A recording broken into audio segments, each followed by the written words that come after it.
Hi, guys. Welcome to Chemo Glow, where the glow doesn't define me, I define the glow.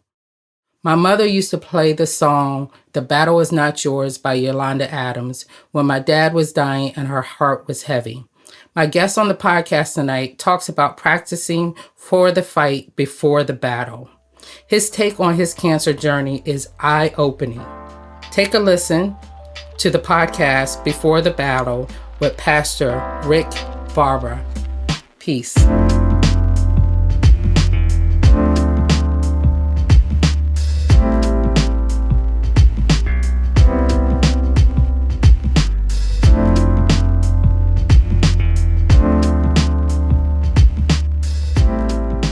Hi guys, welcome to Chemo Glow, where the glow doesn't define me, I define the glow. I am so excited about my guest tonight, and I know you guys always say I'm always excited. Well, guess what? I am. So excited. I'm going to let you introduce yourself to my millions of listeners and Robin Roberts. I always say that. Yeah, that makes me nervous. I'm lucky if I have about 30, so I'm working on the million. Hey, it's coming. It's coming. That's right. Go ahead and introduce yourself. Well, hello, everybody. Thank you, Regina, for having me. I am Rick Barber. I have many hats that I wear, but basically, I'm Rick Barber. I'm pastor of the Restoration Place. I'm the president, CEO of Cruising Against Cancer. I'm also president of Feed NC Now. Well, let's start there. That's enough to get started with, I guess. That is enough to get started. And guess what, guys? He will be on my live. I'm actually trying to find my calendar real quick so I can see when you will be joining me, I believe, on the 28th. I have you down for the 28th, so hopefully you can make that date. That is a Wednesday at 8 o'clock. So whatever we don't discuss here, we will be discussing on the 28th. Okay, that's going to make me nervous. February. I'm glad that you're nervous because I'm a little nervous too. And I know you, and I'm nervous. Right. We've known each other for a while. So tell me right now what you're doing. What are you doing during the pandemic?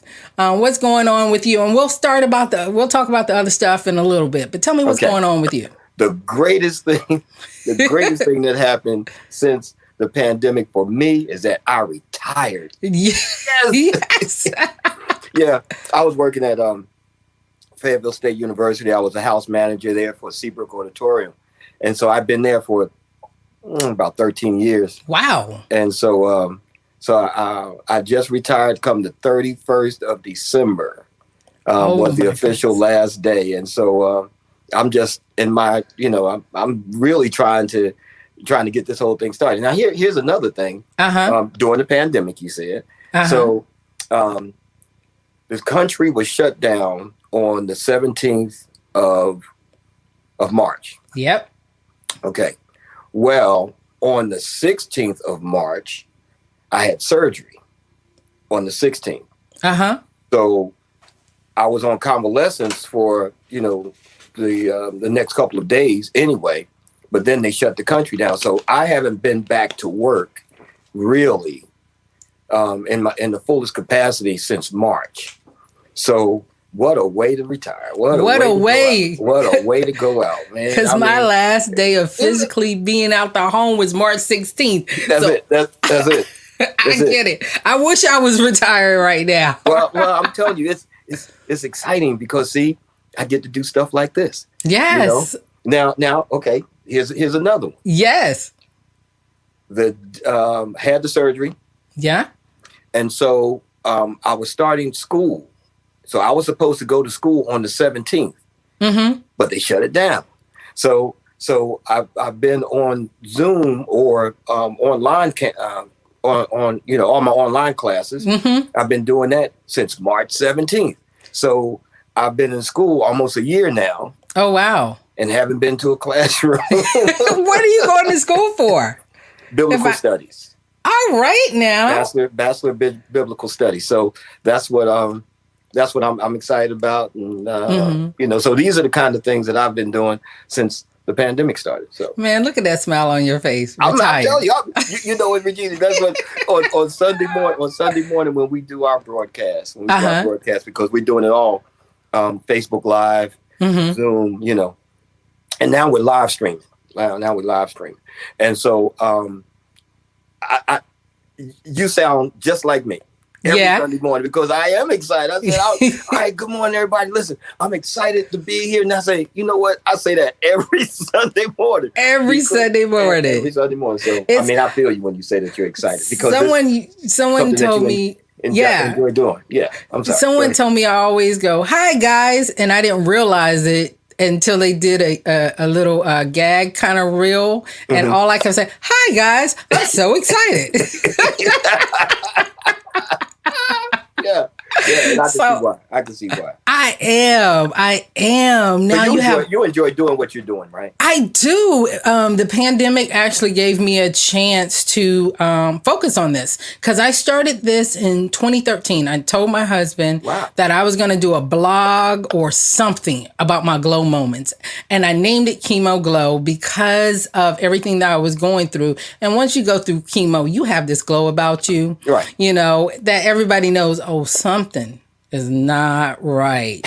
She must be sick. Just like Chadwick Boseman, right? When he came on, everybody was like, okay. But I said he has the glow. Like, that's what I thought, he has the glow. But I don't want to put that out in the air. Out there, right. But I seen that the glow.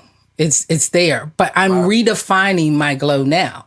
Just like you're redefining your glow. What are we doing after?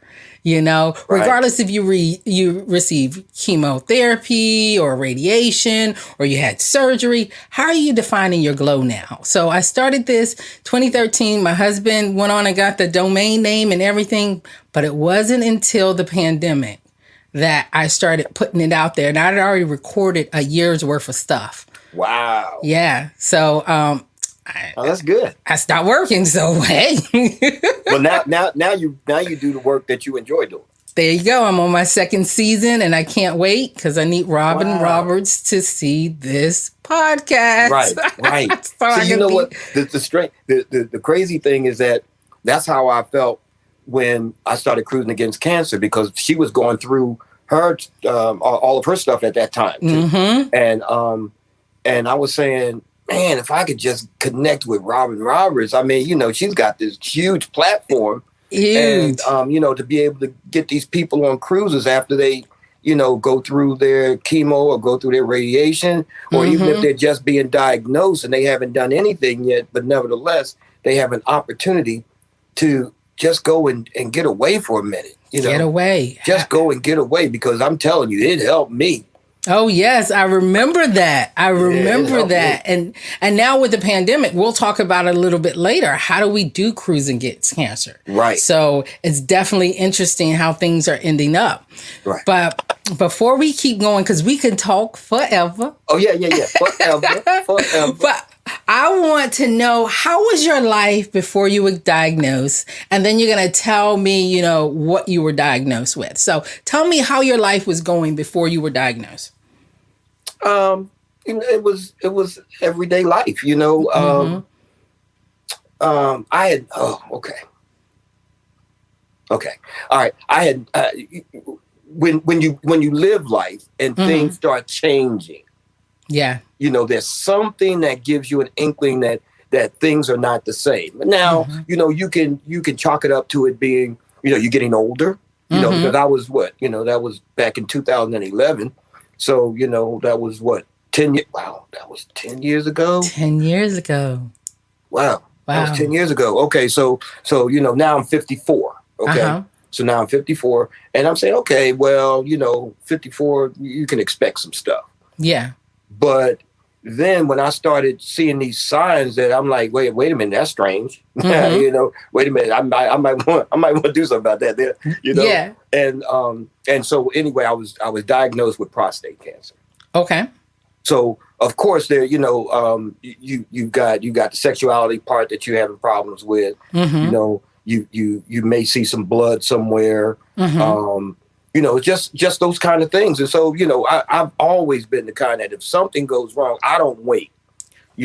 That's a good thing. I've always had my annual checkups and that kind of thing, especially being in the military, being prior military, you would have to go and get your annual physical. Yeah. Okay. You go and do that. And so, it wasn't no big deal. So I was used to doing that. But this time, when I went and, I told my doctor about it, then started running tests. Yeah. So once the tests started coming back and, they're going deeper and deeper and deeper, to try to find these things out. And then finally, the diagnosis comes. But here's the great thing for me during that time. Mm-hmm. Because God had already, and I got to go there because that's my life. I got to go there. Because God had already allowed me to understand what it means, and give me the understanding of being in battle and being in practice. Okay. So what happens? I mean, because I'm prior military, you get, you understand about the exercises. You have that. They prepare you for battle. Yes. They prepare you for battle. It may not be a wartime. It may not be wartime, but they don't wait until wartime to train you for wartime. Exactly. They train you during times of peace so that when the battle comes, you'll know what to do. You won't panic. I mean, you'll know what to do. So I related that to the spiritual concept of where I am, don't wait until the battle's over, you got to praise God now. Yes. You know that there's a battle that's coming. Yes. And so when it came, it was okay. So now I got to put everything that I learned into practice. Now it's time. Okay. So you weren't one of those that said, I'm just gonna, no news is good news. I'll just wait and see. No. I faced the battle. I mean, but see, here's the thing. It was like I faced the battle from afar because I put God in front. I said, hey, it's on you. Hey, you said that you would fight my battle. You said by my stripes. You said that you can speak into existence. You said that you are my healer. You said, so I just reminded him what he already told me. And so it wasn't, and this is what I try to say to so many people, that I didn't get the fear factor. I that's just the truth. I didn't get scared, like, oh Lord, my mama done died of cancer. My daddy done died. My grandmama done died. My uncle done, because all that's true. Yes. All of that is true. But years and years ago, I thought that I was going to die at 35. It had nothing to do with cancer. I thought that I would not live past 35. Wow. That was just in my brain. That was life. That was just my life. Yeah. But here's the thing. At 35 is when I recommitted my life to Christ. So I did die. Oh. Wow. It was a spiritual reawakening, resurfacing of what God has already placed inside of me. It was a resurrection of what God had done for me. That old things, as when I was a child, spoke as a child, but now that I'm a man, I put away childish things. And so all of those things, I was renewed. I had a new birth. Yep, old things died away. So at 35 was when my life changed. And I never went back to that. Never went back. And at 44, when you were diagnosed, 54, it wasn't 54. 54, excuse me. At 54, when you were diagnosed, how was your family life? What was going on? Tell us if you're married, if you have kids, because our audience don't know, but I know. Oh, yeah. Tell me a little bit about that. Well, I was married, or I am married. I am married. And this was, my current wife was my second wife. But the thing is that she was my first girlfriend. Oh, wow. We met when we were in the 5th grade. So we went through elementary school, junior high, and high school together. Okay. So, we were pretty close. And so, but life happens. Yeah. And so she went her way, I went my way, and that kind of thing. But then, in 1993 is when her and I, we married, you know, because we were always good friends. Yeah. So when I would go away, you know, I was in the military.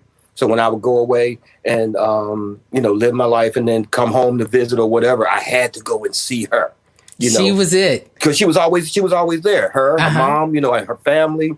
That, you know, we were just always good friends. Mm-hmm. And so anyway, I got a divorce, you know, from my first wife, and then we hooked up. So my during that time, you know, of my diagnosis, everything was good. I mean, you know, we good. You know, everything was. I mean, we living life. You know, between us, we have 5 children, 15 grandchildren. And 1 great grand right now. Wow! Yeah, and that's the king. I'm gonna show you a picture of the king. I know. I see all the lovely pictures behind you. I love that. Yeah, that's my granddaughter. The one. Let's see, the one right there, the black and white one. That's me and my granddaughter. That's the mother of the great grandbaby. Oh my goodness! Yeah. Look at that. I love that picture. Yeah. So that's my exciting granddaughter. She lives in Charleston, South Carolina. Oh, okay. So you have somewhere else you can go. Oh, yeah. I got a lot of places to go. I've got a son that's in, I have a son that lives out in Oklahoma. Uh-huh. I have another daughter that lives up in the D.C. area. Mm-hmm. My other son, he's here in Hope Mills, or another daughter in Rayford. Okay. So, you know, basically, I can make some moves. Oh, and the son down in Dallas. So you definitely can make some moves. Oh, we can make some moves now. We can go somewhere. We ain't got to stay here. Isn't that a beautiful thing? Because you're retired. Retired. And everything is online. So long as you have internet, you're good to go. We're good to go. I mean, we did I did one of my Sunday morning broadcasts from Myrtle Beach. You know, I was like, hey, we good. We good. Yep. We can pick up and go. I've been telling my husband that. I was like, look, as long as I got internet, I can work. I can make it happen. You know, pack up the girls, let's go. Pack up the dog, let's go. Let's go. Everybody, let's go. Everybody, get your stuff. Get your stuff. Meet me at the door. That's it. So how did you tell your wife? Or was she with you when you received the diagnosis? No, she wasn't with me when I got the diagnosis. I went to the Durham VA when I actually got the diagnosis. Mm-hmm. And so they had, you know, I was here in Fayetteville and they ran some tests. They did all the stuff that they did. And then they said, well, we want to refer you up to the Durham VA. Mm-hmm. Okay, so I went up there and they did what they did. And that's when I got the diagnosis. But my son was there. Your son was there? Yeah, my son was there. And, okay. And that was good. You know, that was good. And, you know, he was he was more upset than I was. Oh, Dad, all right, so, you know, so he's in there and he's just asking all these questions, you know. So I let him go. And see, here's the great thing. Mm-hmm. The great thing is that everybody doesn't have that. You know, everybody doesn't have their children that they can rely on, depend on, be there for them. Yeah. Everybody doesn't have that. No, everybody doesn't have it. So it's like, that's truly a blessing, you know, to be able to have children that first of all know where you are, know what you're about. Yes. And able to say that I can get my hands on my dad, you know, whenever they want to. They may not want to, but they know where I'm at. They know where you're at. They know where I am. They can call on you. Right. And you can call on them. And right. When I was receiving treatment at UNC, my husband was there all the time. Mm-hmm.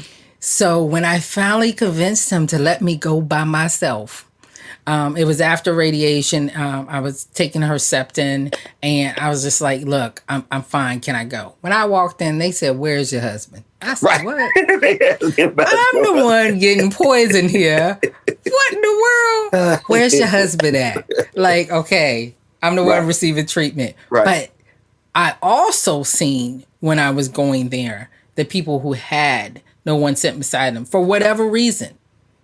Like, right. For whatever reason. And then I heard some of the horror stories at support groups about, women coming home from treatment and their husband had packed up the whole house and was gone. Oh, and wow. I remember when I heard the woman speak of this, I went to somewhere and she was speaking and I was like, oh, wow.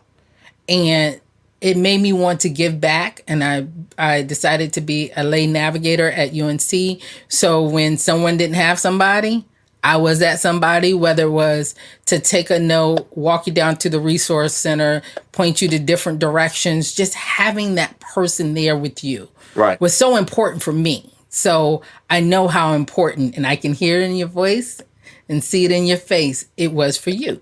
Yeah. It's important to have someone there with you. That was during the diagnosis. Now my son was living up in Durham at the time. He was living in Durham, which was awesome. Yeah. Because my radiation treatments were Monday through Friday. And so I had 26 treatments. So that meant that I stayed there for the week. Yeah. So the VA paid for it, so I'm good, Yeah. So they, they put me up in a hotel. So I stayed there, my meals were taken care of. I was like, okay, I'm good. This is like vacation. You know what I'm saying? So I was there, and my son would come over and I'd go to the house, for dinner sometimes. Not every night. I didn't want to wear my welcome out. But I got time to spend with my grandkids. Yeah. And they were, much younger then. So they went my son, I think they went on they were going for a weekend. No, they were going like Thursday and Friday. And they would be back on like Friday afternoon. Friday afternoon. So they left Wednesday. And so I stayed at the house with them, and man, we had a good, because first of all, mom and dad was gone. So, we were going like, whatever. What y'all want to do? Payback. What do you want? How much sugar? Where we going? What we going to do? What we going to do, And so, so we had an opportunity to really spend some time together. And so... so during the time that you're receiving treatment, you're having time to bond, not just with your son, but your son's family, your family, your grandkids. So in a space where, negativity can creep in, or fear can creep in, or doubt can creep in, you were still surrounded, even though you were in a separate city, with family. With family. Yeah. Isn't that amazing how God can work stuff out? Oh my goodness, that is. Because I remember when you said you were in Durham, we talked once or twice during that time, and you was like, yeah, my family's up here. I was like, well, great. Yeah. That's what I'm talking about. Yeah, I'm good. It was all good. It was all good. Well, it was all good. How did your wife, what's your wife's name again? Vanderlyn. How did Miss Vanderlyn take it when you had to tell her? Were you in front of her over the phone, or... No, I had to come back home. She was working. She was working, and she wasn't able to get off work. Which I'm like, go work. I'm good. I'm good. And really, I mean, it's like, I don't know why God gave me this sense of peace during the whole thing. Wow. He gave me a sense of peace during the whole thing. It was like, okay, what I found out about how God deals with me, it's like some of the most traumatic times, it's like all good. It's like I can relax. For instance, there was, I almost drowned 3 times, right? Oh, wow. I'm going to need you to stay out of water. So obviously I can't swim. But each time that something like that happened, it wasn't You didn't panic. A panic, right? It wasn't a panic. And some of the things that I've experienced in my life have always been when, where it could have been a panic. He just gives me this, the sense of peace. When I went down to basic training, I got in more trouble for laughing. I got in more trouble for laughing than anything else. Anything else. I How long did you serve in the Army? 13 years. 13 years. Goodness. 13 years. And so I remember, I'm in basic training, and something had happened with one of the other airmen, and the drill instructor was all up in his face. And so I'm standing there, and I just couldn't hold it anymore. And I just busted out laughing. And of course he came over to me. Oh, it's funny. This is funny. This is funny. And I'm the whole time while he's talking to me, I got this, this smile on my face. And so of course, I got some demerit for it.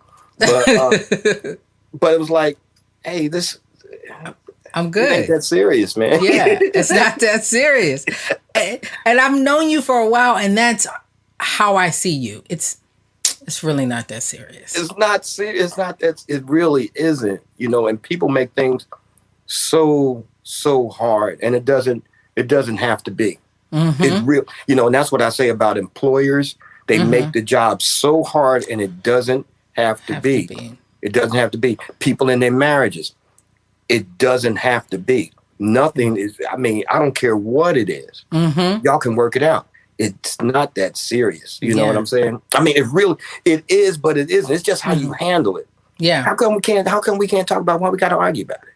Yeah. You know what I'm saying? Why do we have to argue about it? Aren't we supposed to be able to work stuff out? Everybody has their moments, but how can we get through this without having to repeat the same thing? Because then we're going to drive ourselves crazy, whether it's work, home, family. You know my family. I know you. You know the Fayetteville crew. Yeah. So all of them. Every last one of them. You can't keep going. We got to figure this thing out. So you were in the Army 13 years. You worked for Air Force. Excuse me. Don't let me get that mistake. Yeah, don't ever. Ever. So 13 years in the Air Force. Right. 13 years working, and you've been married for 28 years. Yeah, but my first marriage, I was married for 13 years. And you retired from everything. and listen, I was at my last, at Insole, my church, 13 years. 13 years. Yeah, it's something about that 13 in my life, Oh, that's the last 2 digits of my social security number. It's like, I'm done at 13. 13, where is it? I don't know what that is. But I know Ben was like, look, we at 13.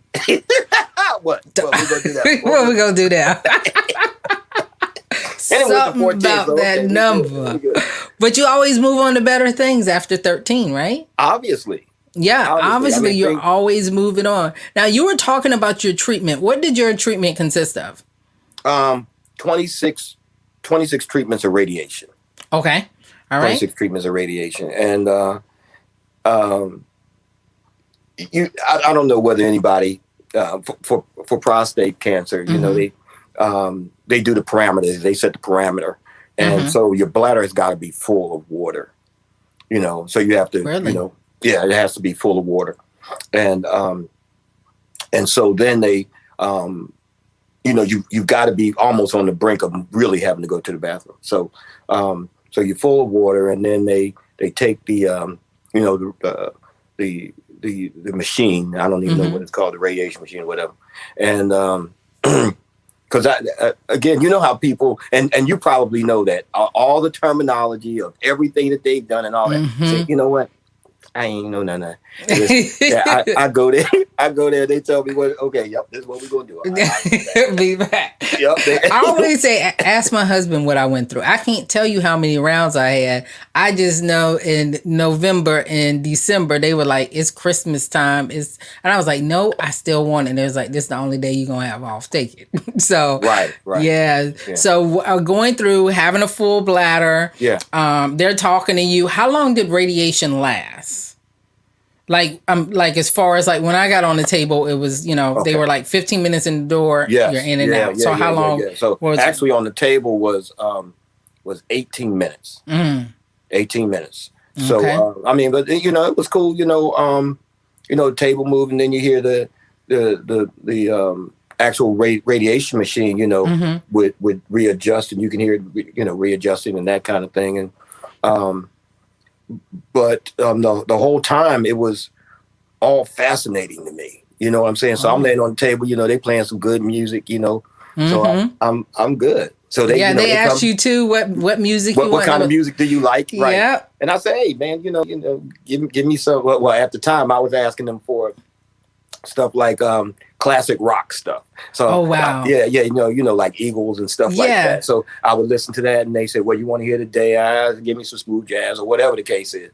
And so it was all good. So, I mean, they said, well, you can come in at 1 o'clock in the afternoon. You like sleep? No. Mm-mm. Give me I there did at mine 8 at o'clock. 7. Yep. Give me there first thing in the morning. And that gives me the rest of my day. Because I used to do radiation, jump on the road, and drive 2.5 hours to work. Because I was...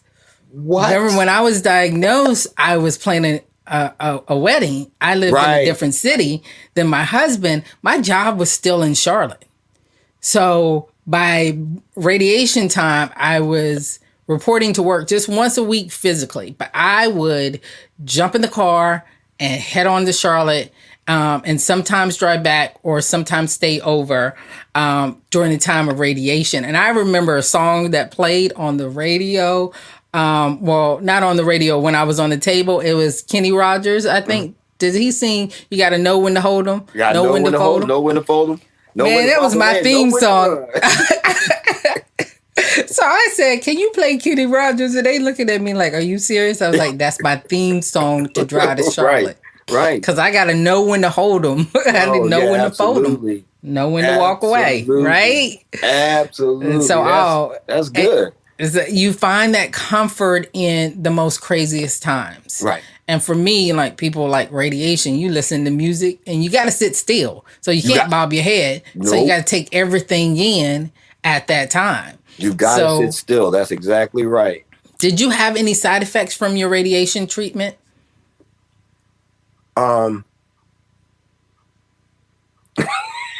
Yeah. Listen. Please share. Please share. Okay, I won't. This is the one. I will never forget this one. Okay, I'm in the dollar store. Mm-hmm. So the dollar store is normally cool, right? Mm-hmm. So I'm standing up there at the register, and all of a sudden, I broke out in this sweat. I said, "Daggone, y'all have the air on in here." I said, "It's burning up in here." I mean, I was over the top with it because I'm drenched. Yeah, glasses probably fogging up and everything. Right. And they looking at me like, you all right?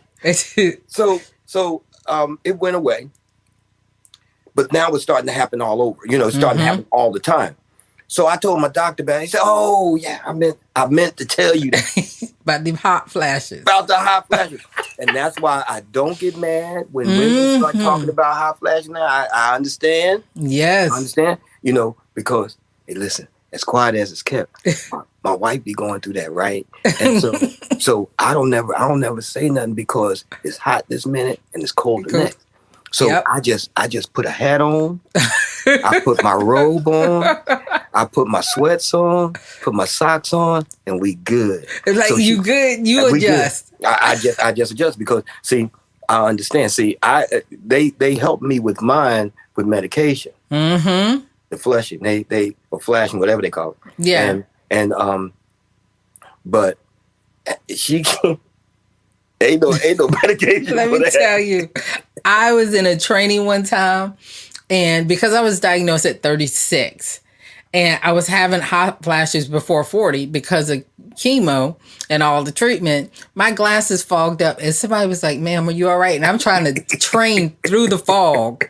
And finally I was like, "Look, I am having a personal summer." And they was like, "You too young." I was like, well, cancer didn't care how old I was when it tapped me on my shoulder. So right. Right. It tapped me on my shoulder. Oh, it'll get you now. So that having the hot flashes, for me, I had breakage of skin, but I don't think you experienced anything like that. No. The whole, bathroom thing, getting up, going to the bathroom, getting up, going to the bathroom, getting up, going. That was one of the other signs, about how often, because I wasn't sleeping at night because of, my frequency. Okay. And so, I was like, this does not make any sense. Nope. So all of those things were symptoms.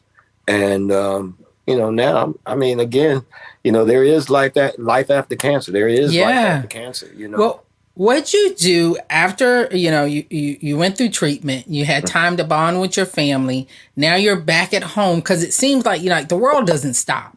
No. So when you come back, people are still doing their thing. Right. And yes, you have a moment of going through treatment, getting your life together, dealing with the side effects of it. Right. No matter how strong I was in that given situation, I still had my moments. Right.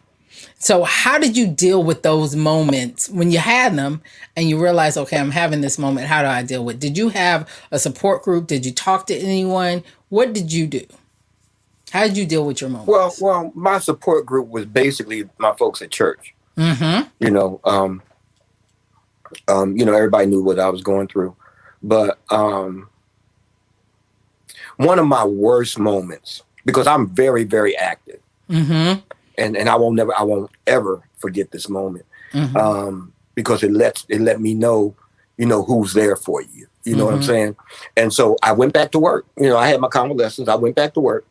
And, but because I was so active, I'm expecting, I can just do whatever, I picking stuff up, running up the steps, never took the elevator, always, all of those kind of things, because we did stage productions and prepared for stage productions, a lot of times I didn't even take the stairs to get on the stage. I would, walk down and jump on the stage just to be active. You know what I'm saying? I've seen you do that before. You just, where he come from?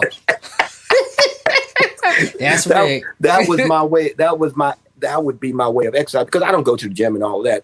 So I utilize, just opportunities, park way from, from the front door at Walmart instead of parking real close, all that kind of stuff. But anyway, I'm at work, and this one particular day we were moving some stuff out. Just a normal day, and just moving some stuff out. And I couldn't do it no more. I was done. I mean, I was actually exhausted, and we were just getting started. And so, my right-hand man, Terrell, he was there with me. And, we've known each other. We just figured out the other day, we've known each other for 20 years. Goodness. We've been working together for 20 years. And, and we still working together. He does all my podcasts, and I mean, not podcasts, but my Sunday mornings and all that kind of stuff. But anyway, he was there. He said, "Man, you all right?" I said, "Man, I can't do it, man. I can't do it." He said, "Well, sit down." Just sit Something down. so simple, right? I got you. Sit down, man. Just sit down. I said, "Man," he said, "Rick, sit down." So I sat down, and I mean, just to be honest and be out there, I cried, because I'm saying, so now now that I'm thinking about it, it was at that moment I said, is it going to always, to myself, and I'm asking God, I said, is it going to always be like this now? Is this is this life now? That was the only time I asked that question. That was the only time I asked that question. And I heard God say to me at that point, it says, it's not going to be this way always. Won't be this way always. I remember not being able to walk up a flight of stairs or take a step. Like, I couldn't take a step. It took everything in me to get out my bed and go use the bathroom. Right. And then even then I had to take a moment. So I get that. And I used to be like, I used to feel like I was 90 years old. Right. And I was like, I'm not there yet. So that's when exercise was introduced, and I don't care if I exercise for 2 seconds. It was the thought of movement. Yeah. And we just did a live, a Chemo Glow live, healing through exercise. Okay. And it was talking about the mindfulness, not just exercise, but being mindful. Right. And your spirituality and all that stuff plays into that. So that one time when you thought about that, and that's when you're reminded what you've been through, right? Because some days I'm like, oh, I'm good. But there'll be a subtle reminder because of something. Right. You know, whether it's scars, whether it's, you know, being a little fatigued, there's something that will remind me of that. But I just keep pushing forward. Yep. Just keep going. Just keep going. You know, because some folks have a tendency to just roll over and just accept that this is, you know, a defeat. Mm-hmm. I'm not taking the L. Not like that. You're not taking the L. I'm not taking it. I'm not taking no, because, you know, God is able to restore you. Mm-hmm. You know, if you allow him, if you turn things over to him and allow him to do these things in your life for you. Nope, you can't do it all by yourself. Mm-hmm. You know, that's one of the things that I never stopped attending and communicating with my church family. Mm-hmm. You know, because I had stuff to do. Stuff to do, people to see, a life to live, time to retire. Right. You had all those things to do. And then you started your organization. Now tell us a little bit about that. Yeah. Cruising Against Cancer. It was wild. When I started it, I had never been on a cruise. Never been on a cruise. I was like, how you gonna do this and you never been on a cruise? I've never been on a cruise. I've always wanted to go on a cruise, though. Mm-hmm. Always wanted to go on a cruise. And so when it came to me, you know, about doing Cruising Against Cancer, mm-hmm. It was at a time that it was important for you to understand how to spend time with people that you care about, mm-hmm. people that you love. You know, making memories, mm-hmm. making memories. And so it came, you know, it came to me to start this organization, and I did. And so after my treatments were over, diagnosed in 2011, treated in 2012, and the first cruise that we went on was in 2013. Oh, you were moving. Yeah. You were cruising. Yeah, 2013. 13. That 13 keeps coming. I'm telling you, it's always a start of a new. It's not an ending. I'm finding this out with you. So I, you know, we started and we had, for the first cruise, I think we had like 10 people to go with us. Mm-hmm. It was about 10 people to go with us. And but the goal behind Cruising Against Cancer is not just for us. We want to be able to raise funds to send people on cruises. So mm-hmm. so here is the way it's supposed to go. It's supposed to go like this right here. When a person applies for these cruises, then what's supposed to happen is we're supposed to go pick them up from their home, mm-hmm. take them to whatever that mode of transportation is to get them there. Mm-hmm. Whether they're chauffeured to South Carolina, mm-hmm. or whether they're going to Florida or whatever. They get there, they get their room, everything is paid for. Wow. They get some extra stuff. Mm-hmm. You know, when they get into the room, you know, they've got the chocolate covered fruit, or they got either some champagne or sparkling cider, whatever it is that they like. And then we, you know, after the cruise is over, they come back home and we chauffeur them back to the house. Oh, so wow. All expenses paid. That's what it's supposed to be. The challenge has been the whole time is just raising funds. Yeah. You know, it's just one of those things, because the cruises are not cheap. No. They're not cheap. So we've been having that trouble. But I am so determined to be able to send people on these cruises. So what are you going to do now with the pandemic? Well, we're finding out now that, of course, you know, nobody's cruising. Yeah. Now, you know, so it's pretty much shut down. But we were looking at possibly just sending people on just a vacation. Yeah. Because people are still, hey, listen, just because that there's a pandemic doesn't mean that people stop having cancer. That's right. Like I tell you, cancer tapped me on my shoulder when I was planning a wedding. All right. And they don't care nothing about your plan. Don't care nothing about your plans. Stop making them. Because they'll care nothing about it, or be prepared for them to be interrupted. Right. right. Because I still remember the last thing that we did as far as like wedding planning. We had just met the photographer. Okay. And we made our down payment. We had lunch with the photographer and we were sitting there talking. We were talking about where we're going. And I had to call. He was one of the vendors. I had to call. And he was like, here you go. You can have it back. Because it was non-refundable. Right. Yeah, so like again, they don't care what you're doing. Doesn't care whatsoever. And just because we have a pandemic, people are still needing that outlet, still needing that support, still needing something or someone during this time. That's right.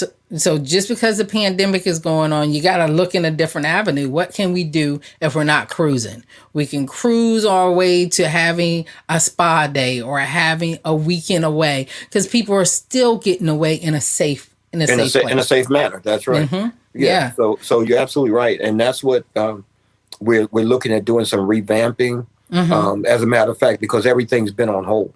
Yeah. And actually, it's been on hold for probably a couple of years now because of several things. One is that you want to when you're doing something like that, you want to surround yourself with people that are that have like minds and like hearts. Yeah. Like minds and like hearts. Both of those. Yep. You got to have them both because you're dealing with people that are going through something. And so this is not about money. It's not about it. This is providing a service to somebody that's in need. And it will take your time, because that's what I need is your time. It takes, man, yeah. And so in order to be, for it to be done right. Yeah, you got to coordinate it. You have to monitor it. You got to follow up and then look at the outcome. Was it beneficial? What can we do different? Right. How did it actually help the person, or did it harm that person? And when I mean harm, maybe it wasn't the right time. Maybe we now need to get a doctor's note. Maybe they need to be 6 months out for treatment. Like, people don't understand, when you're trying to do all these things through Christ Jesus, it's not always easy. So it's not always easy. And you have to be diligent. Mm-hmm. You have to be you have to be caring. Mm-hmm. You have to be aware of what's out there. So that was one of the things when we began to set this up. We had to think about those same questions that you had, whether having somebody. We wanted to have a doctor actually on the board. Yeah.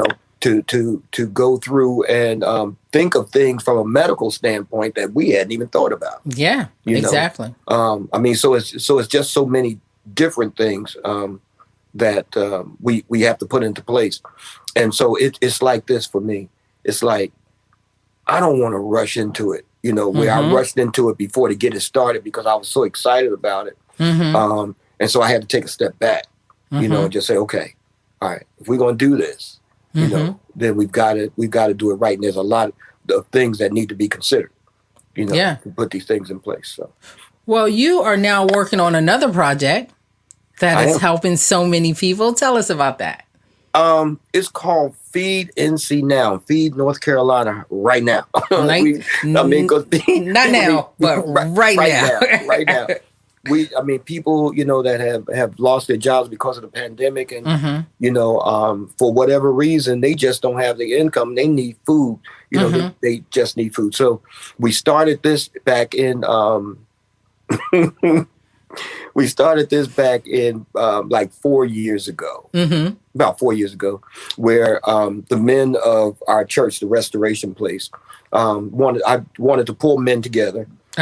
Because, a lot of times when you go to churches, you'll see, like 85% women, And so I've always said that in our ministry, that the ministry should not ride on the backs of our women, because women backs are not made for that, not made to carry the load. So I started, getting men together, and, men, they're prideful. They don't want to talk about, some of these, even some of the things that we talked about tonight. Yeah. They don't really want to talk about that. I got it. I'm a man. I got it. I'm good. I got this. Good. Yeah, I'm good. And all the time, they're dying on the inside. Mm-hmm. And so, so we started to, and here's another thing that I found out, that men will come together to do something. Yes. Physically do something. To do something. They want to feel a sense of accomplishment. Mm-hmm. They want to see a start and they want to see a finish. Mm-hmm. And so we started on the Murchison Road area, Fayetteville. Mm-hmm. We started going out there and cooking hot dogs and hamburgers once a month and just giving these meals away. Mm-hmm. And it turned out real well. We're doing 100 and some people per. So wait, back up. So what are you physically doing? You are cooking meals. No, that's how it started. Okay, tell me about that. That's how it started. So, all right. So we coming together, the men coming together, and we cooking hot dogs, hamburgers, baked beans. What else were we giving away? Chips, water, that kind of stuff. So, and we packaged that up, and people were really happy about doing that. And so we were doing that once a month. And so we did that for 2.5, almost 3 years. Then the pandemic hit. And so once the pandemic hit, and our goal was always, 2018, we said, that was the name. And that was what our title was. Feed Fayetteville 2018. 2018 families we wanted to feed. Yeah. Okay. In 2019, it went up to Feed Fayetteville 2019. Yeah. We wanted to feed 2019 people. Well, in 2020, we just knew that this was going to be the year. This was going to be awesome. So Feed Fayetteville 2020. Yeah, this is going to be great.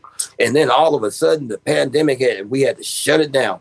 And so we had, the first couple of years, we were right at 800, 900 people. That's a lot of people. That's a lot of people. Yeah. Mm-hmm. So, but when the pandemic hit, we had only served like 200 and some people. Because we did January and February. February, yeah. March, we didn't do anything. So March, April, May, June, July, August, we came back together in September. Wow. But when we came back together in September, I got connected with a guy at the Second Harvest Food Bank. Mm-hmm. And we hit it off. Yeah. And so I was telling him what was going on, and he was pretty much just getting started with Second Harvest, and so he's the director there. Mm-hmm. So we're talking, but the way that it really worked out for all of us was that he had the program, but he didn't have volunteers or places. Yeah. I had access to the volunteers and the places, but didn't have the program. I didn't have the food. Yeah. So we connected. So in 2020, we wound up serving from September, October, November, and December. We wound up serving 7,000 families, 25,000 people. Oh my goodness. And you're still serving them now. We got our next serving is this Saturday. Mm-hmm.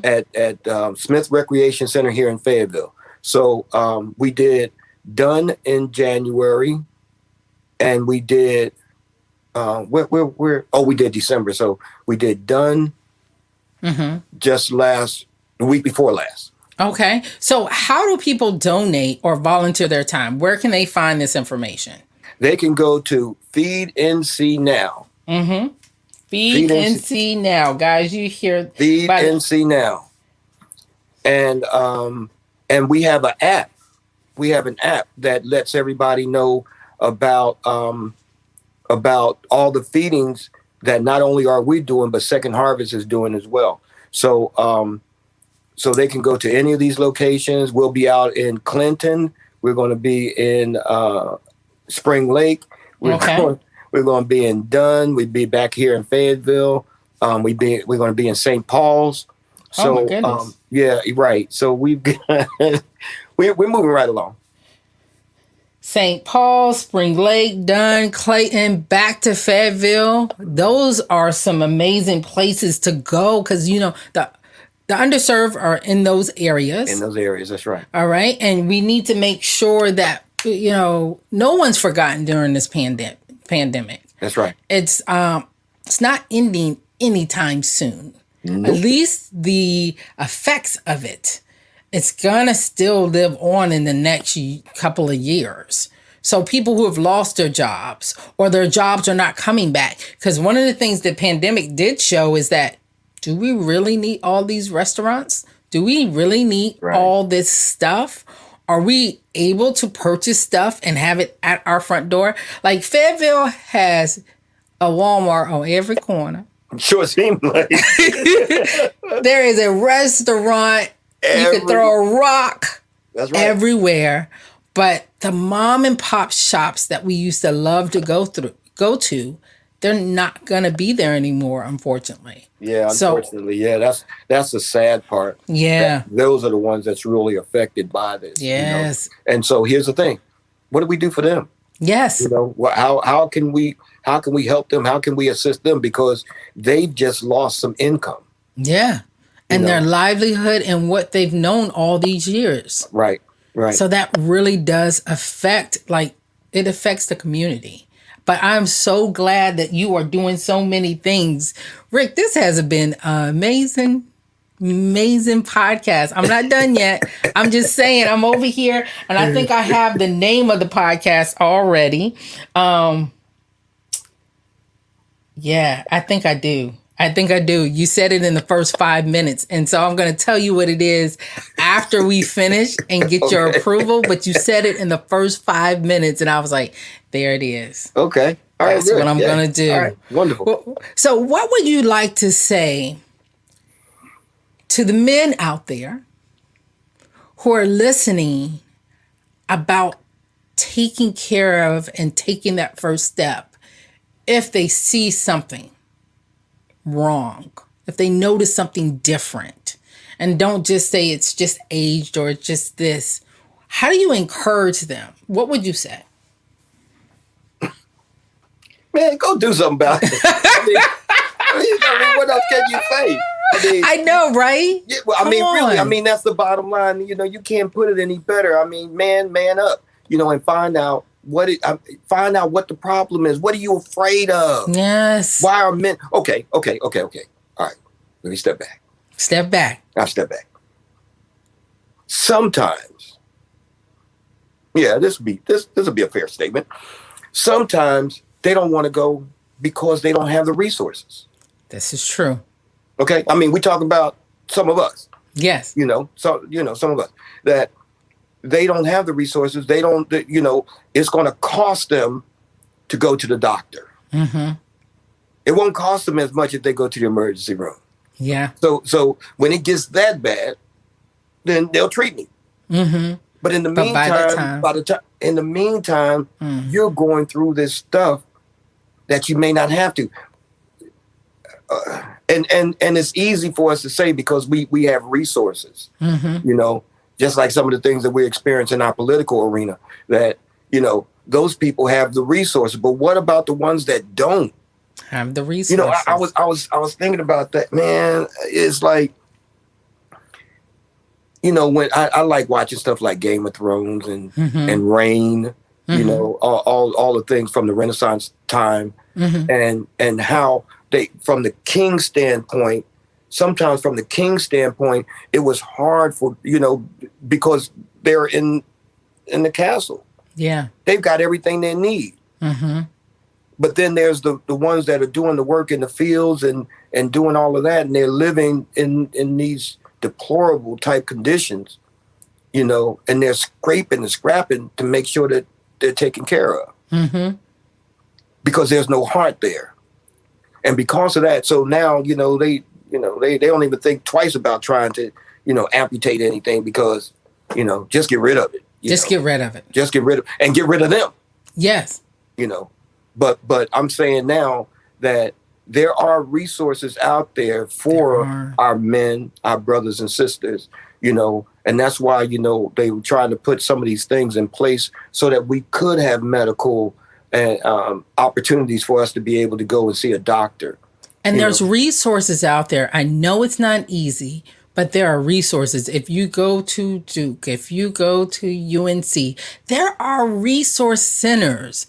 There was so much stuff that was for people going through cancer treatment. I just did a podcast, and the lady that I was talking to, she was talking about all the resources out there. And she was like, I was so mad that I did not deal with any of those resources. And I was like, well, let me tell you, I did. They cleaned my house. They, as long as I was in treatment, my house was cleaned. I mean, professional. They came in because they donate their time, and they were able to do that. I did yoga, I did meditation, I went on trips, I did all of that. And some people don't have the resources to sit out and do those things. Right. But there are resources out there. So when people call me from Fayetteville, from Charlotte, from DC, I ask them to go to their resource center. Call their American Cancer Society. Right. There are resources out there, or call a friend. And on this podcast, I will make sure that I link the resources that we talked about. Hashtag it, tell them there's an app out there, because if we don't know. Right.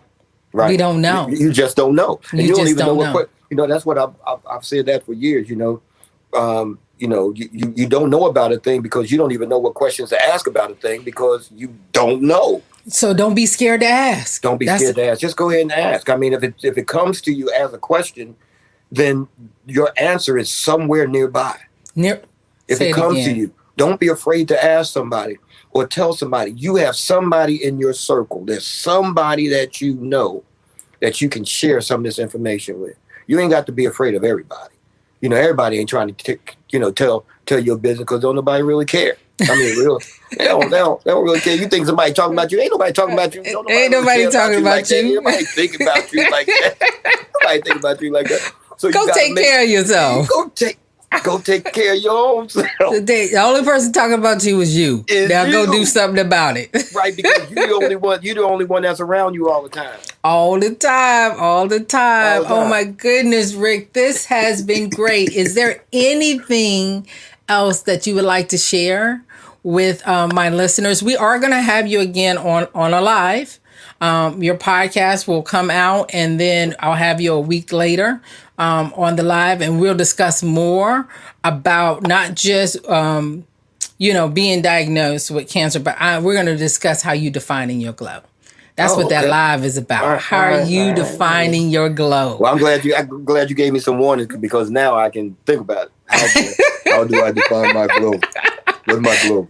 Everybody asks, what are the questions? I was like, all I need to know is there anything off limits? That way, when you hear it back, you won't remember what you said. You're like, did I talk about that? Did I tear up about that? I try to make it as relaxed as possible. Yeah, this was awesome. Well, you know what? It really is. The one thing that I would like to share is just listen to what God is saying to you, because he's speaking to you. He really is speaking to you. He's speaking to you in your circumstance. He's speaking to you in your obstacles. He's speaking to you in what you consider your desert moments. He's speaking to you.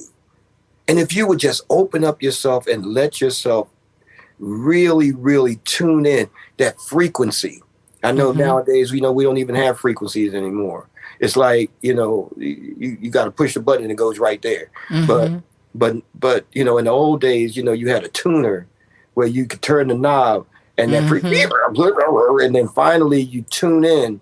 And it's clear. And that's where you want to be. You want to hear God clearly. And regardless of what you're doing right now, where you are, it's not too difficult. It's not too challenging for God. He is there for you, and he's just waiting. He's giving you some signs, just like the signs that he give you that something going on in your body. Exactly. He's giving you signs. You just have to be realistic enough to understand that this is a spiritual thing, because there's more to you than just your physical. There's something beyond that. Something beyond that. Listen, tune in. Tune in, right? Tune in. Until it's clear. Tune in. Right. Well, guys, this has been great. Thank you so much, Rick. Stay on for me. Okay. I am so happy that the month of February, I'm doing all males. All men. Good. Right? Yeah. All men. So I'm so happy about that. So the glow doesn't define me, guys. I define the glow. How are you defining your glow? Thank you so much, Rick. I so appreciate it. Just stay on for me and tune in.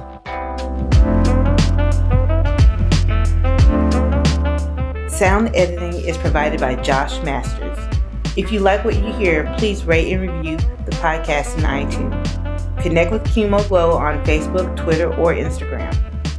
You can also find more content at chemoglow.com.